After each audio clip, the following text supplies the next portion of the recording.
Hello students, logical reasoning के syllogism section में हम सेकंड स्टेटमेंट देखेंगे। इसमें फर्स्ट स्टेटमेंट है all law student are smart. तो ऑल लॉ स्टूडेंट के लिए हमने एक बड़ा गोला बनाया और स्मार्ट के लिए दूसरा बनाया। और ऑल स्मार्ट्स आर गर्ल्स, मतलब गर्ल्स दोनों को एक दूसरे में मिला लिया, क्योंकि आप यहाँ देखिए दोनों में ऑल है तो दोनों को हम शो कैसे करेंगे, एक दूसरे के अंदर लिख के। इसलिए हमने दो गोले बनाए। कंक्लूजन इसका है सम गर्ल्स आर स्मार्ट, एक छोटा गोला।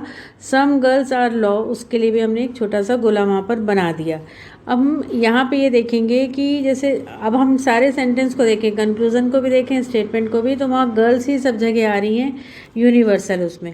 तो हम एक बड़ा गोला गर्ल्स के लिए बनाएंगे, एक बड़ा गोला गर्ल्स के लिए बनाएंगे, अंदर वाला छोटा स्मार्ट के लिए बना देंगे, और एक अंदर और छोटा लॉ स्टूडेंट के लिए बना देंगे।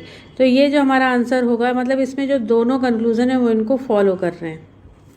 हेलो फ्रेंड्स, लॉजिकल रीजनिंग के जो सिलोजिज्म पोर्शन है उस पोर्शन के हम सेकंड स्टेटमेंट को देखेंगे। First note down it in your copy. दो स्टेटमेंट है यहाँ, some scholars are teachers and all teachers are women. अगर हम ध्यान से देखें तो हमें सेंटेंस वैसे ही समझ में आएगा कि सारी टीचर्स वुमेन हैं और उनमें से कुछ स्कॉलर हैं। यहाँ उनके चार कंक्लूजन्स दिए हुए हैं। कंक्लूजन्स को आप नोट करें और उस पर थोड़ा सा सोचें तो वो अपने आप ही आपको answer easily you can understand कि what is the answer is there. अगर नहीं समझ में आ रहा है तो मैंने पहले डायग्राम बनाया। ऑल के लिए हम बनाएंगे बड़ा गोला, और सारी टीचर्स भी हैं इसलिए उसके अंदर ही बना देंगे। और जो स्कॉलर्स हैं वो अलग हैं, सम है वहाँ वर्ड सम है इसलिए हम उसको अलग बनाएंगे। और हमने उनको जोड़ के देख लिया। फिर यहाँ पर आंसर्स हैं चार, तो केवल एक ही आंसर सही है या तीनों आंसर सही रहेंगे या दो रहेंगे, तो इसमें आंसर करेक्ट सी रहेगा। सी को आप वहाँ जाके स्टेटमेंट में देख लें कि जो उसके कंक्लूजन्स हैं उसमें क्या है।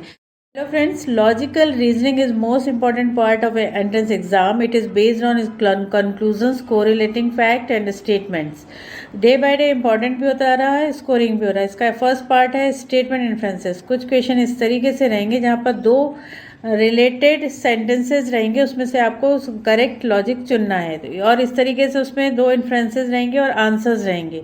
तो जो no book is pen, all pens are books, इसमें ए करेक्ट है क्योंकि ए जो आंसर है वो नो बुक इज पेन। अगर आप इस पूरे दोनों सेंटेंस को मिला के देखें तो यही कंक्लूजन निकलेगा। तो you can note it in your copy. अपनी कॉपी में इन सेंटेंसेस को नोट कर लिए। जैसे ये सेकेंड है, all scientist working in America are intelligent and some Indian scientist are Indians. तो इसका जो इन्फ्रेंसेस है, ये चार इन्फ्रेंसेस दिए हुए हैं। फर्स्ट और सेकंड रॉन्ग है, थर्ड और फोर्थ करेक्ट है। तो आपको इसकी प्रैक्टिस करनी पड़ेगी। तो आप प्रैक्टिस इसको आप कॉपी में ये सेंटेंसेस जो इसमें दिए हुए हैं इनको नोट करें, उनको थोड़ा सा ध्यान से पढ़ें तो बनता।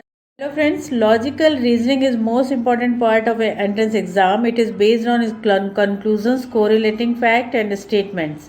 डे बाय डे इंपॉर्टेंट भी होता रहा है, स्कोरिंग भी हो रहा है। इसका फर्स्ट पार्ट है स्टेटमेंट इन्फ्रेंसेस। कुछ क्वेश्चन इस तरीके से रहेंगे जहाँ पर दो रिलेटेड सेंटेंसेस रहेंगे, उसमें से आपको करेक्ट लॉजिक चुनना है, और इस तरीके से उसमें दो इन्फ्रेंसेस रहेंगे और आंसर्स रहेंगे। तो जो no book is pen, all pens are books, इसमें ए करेक्ट है क्योंकि ए जो आंसर है वो नो बुक इज पेन। अगर आप इस पूरे दोनों सेंटेंस को मिला के देखें तो यही कंक्लूजन निकलेगा। तो you can note it in your copy. अपनी कॉपी में इन सेंटेंसेस को नोट कर लिए। जैसे ये सेकेंड है, all scientist working in America are intelligent and some Indian scientist are Indians. तो इसका जो इन्फ्रेंसेस है, ये चार इन्फ्रेंसेस दिए हुए हैं। फर्स्ट और सेकंड रॉन्ग है, थर्ड और फोर्थ करेक्ट है। तो आपको इसकी प्रैक्टिस करनी पड़ेगी। तो आप प्रैक्टिस इसको आप कॉपी में ये सेंटेंसेस जो इसमें दिए हुए हैं इनको नोट करें, उनको थोड़ा सा ध्यान से पढ़ें तो बनता।